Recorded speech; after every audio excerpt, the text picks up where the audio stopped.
काही ठिकाणे अशी असतात की जी तिथे गेल्याशिवाय कळतच नाहीत की ते ऍक्च्युली काय आहेत ते. माझ्यासाठी भंडारदरा असेच एक ठिकाण होते जे मला इथे येईपर्यंत कधी कळालेच नाही.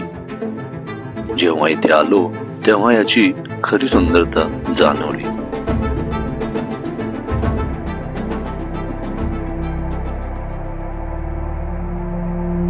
भंडारदरा हे कळसुबाई हरिश्चंद्रगड वाईल्ड लाईफ सँच्युरी मध्ये वसलेले एक हिल स्टेशन आहे. खरा भंडारदरा म्हणजे काय तर इथला हा रोड. इथूनच पुढे गेले की कळसुबाई हरिश्चंद्रगड वाईल्ड लाईफ सँच्युरी चे गेट लागते. गेट सोडून पुढे गेले तर हा रोड सरळ आर्थर लेकच्या बोटिंग क्लब जवळ येतो आणि तिथून पुढे गावातून या भंडारदरा आताच्या विल्सन डॅम कडे येतो, जो इथे पाणी असताना छान एक्सप्लोर करता येतो. तसेच भंडारदराच्या अलीकडे रंधा वॉटरफॉल सारखे आणखी अजून एक दोन वॉटरफॉल्स बघण्यासारखे आहेत, पण पावसाळ्यातच त्याची खरी मजा येते. पण खरा भंडारदरा इथूनच सुरू होतो. एकदा का कळसुबाई हरिश्चंद्रगड वाईल्ड लाईफ सँच्युरी मधल्या या डेन्स फॉरेस्टच्या परिसरात एका गेट मधून आत एंट्री केली की इथे आत असणारी सर्व ठिकाणे बघण्यासाठी 2 ते 3 दिवस अगदी निवांत लागतात. मग रस्त्याच्या दुसऱ्या गेटने बाहेर पडता येते. कुठल्याही गेटने आत बाहेर करता येते. आत येण्यासाठी एंट्री फी आहे. या पूर्ण रोडवरच लपला आहे खरा भंडारदरा.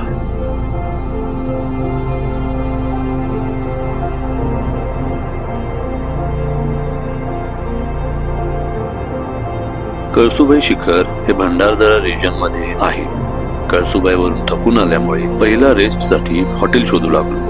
हॉटेल कसे आहे माहित नव्हते, पण रोड जसा जसा तिथे नेऊ लागला तसा तसा हॉटेलच्या लोकेशनचा अंदाज येऊ लागला.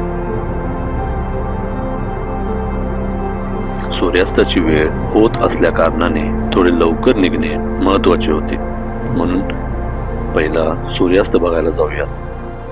हॉटेल जरा नंतर बघूयात.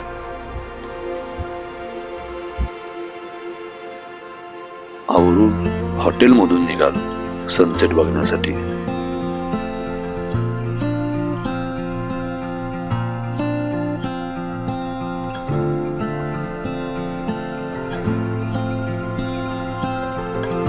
इथल्या रोडवर कोकणकडा म्हणून सनसेटचे ठिकाण आहे, तिकडे जायचे ठरवले.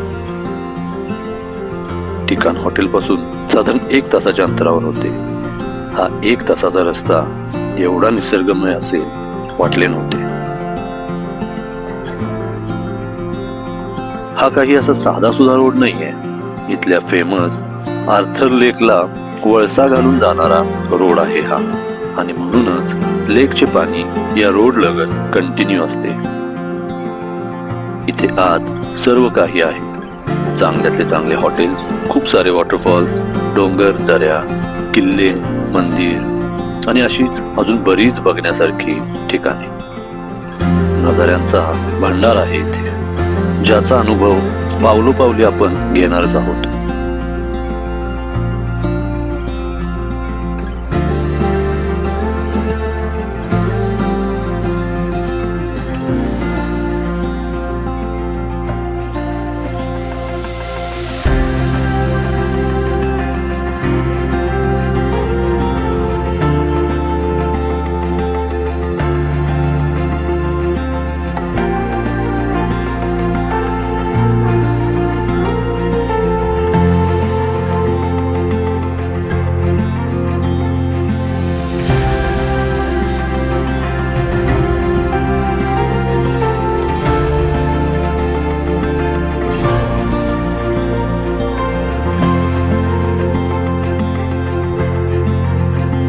याबरोबरच इथे काजवा महोत्सव पण असतो, पण ते फक्त मे आणि जून महिन्यातच बघायला मिळते.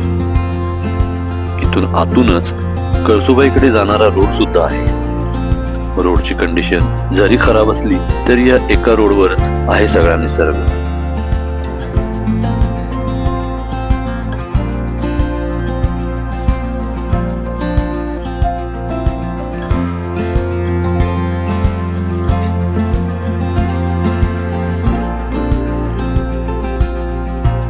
सूर्यास्त बघायला कोकण कड्याकडे जायचा मोह तर होताच, पण इथून पण पाय निघवत नव्हता.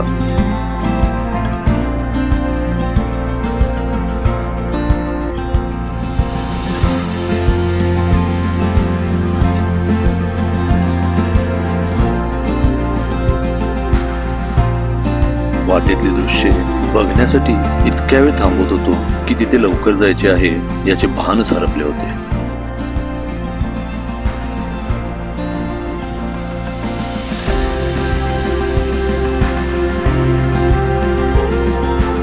शेवटी कसेबसे पोहोचलो आणि सूर्यास्त बघायला पण मिळाला.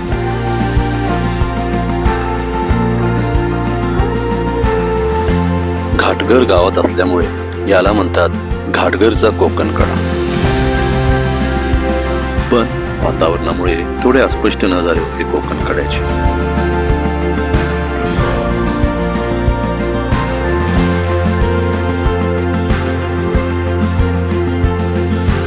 पुढच्या पार्टमध्ये हाच कोकण कडा आपण वेगळ्या पद्धतीने वेगळ्या ठिकाणावरून आणि अजून उंचीवरून बघणार आहोत. त्यामुळे याची भव्यता आणि सुंदरता लक्षात येईल.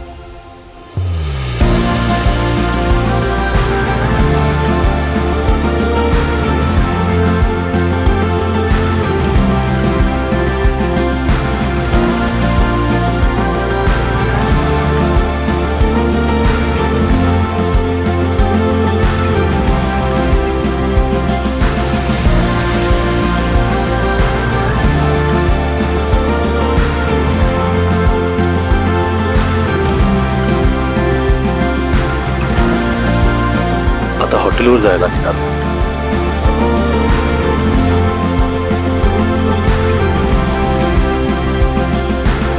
रात्र झाली होती.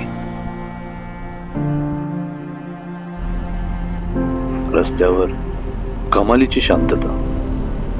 जंगल खूप घनदाट. किड्यांचे कान किर्र करणारे आवाज, जंगली प्राण्यांची भीती आणि त्यातून जाणारा हा रस्ता, हे सगळे भीतीदायक होते. पण इथे रस्त्यावर काही मोजकी गावे पण होती, म्हणून एवढे काही वाटत नाही. हॉटेलवर पोहोचलो. मगाशी गडबडीत हॉटेल बघायचे राहिले होते. रात्र झाली आहे तरी पण थोडे आत्ता थोडे उद्या सकाळी बघूयात कसे आहे हॉटेल आणि इथले लोकेशन. हा तलाव आहे एवढे लक्षात येत आहे, बाकी सकाळी कळेल. हा आहे कॉरिडोर आणि ही सर्व कॉटेजेस. हे माझे कोझी कॉटेज.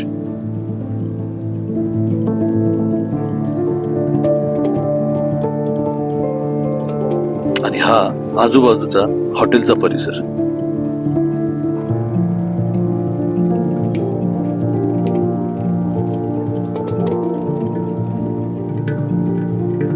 सकाळी आजूबाजूचे दृश्य स्पष्ट होतील.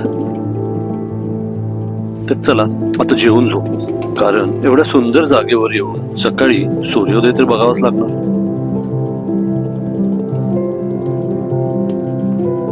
सकाळी उठल्यावर नजारे स्पष्ट झाले.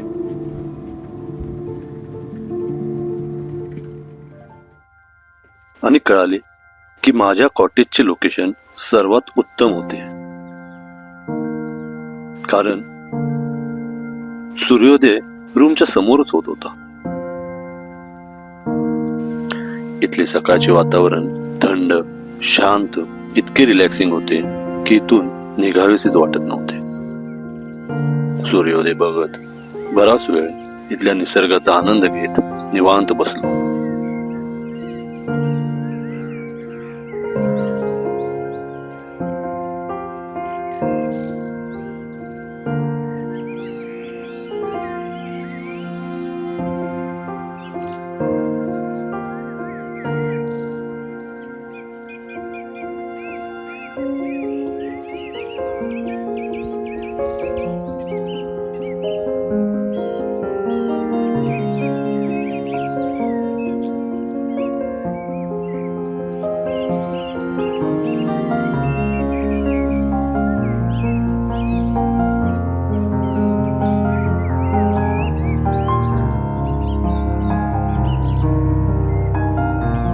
आता पुढे निघण्याआधी हॉटेलचा परिसर निहाळला.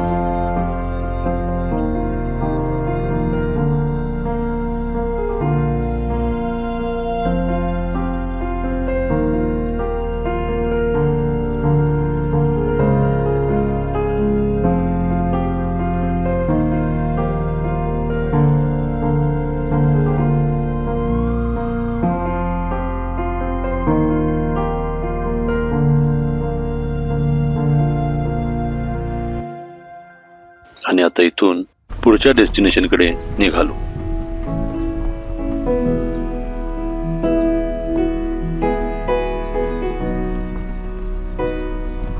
पुढचे डेस्टिनेशन पण एक पर्वणीच आहे, पण हे आपण पुढील भागात बघणार आहोत. सध्या तिथे जाणारा रोड तरी बघू कसा आहे ते. लवाळवाडी.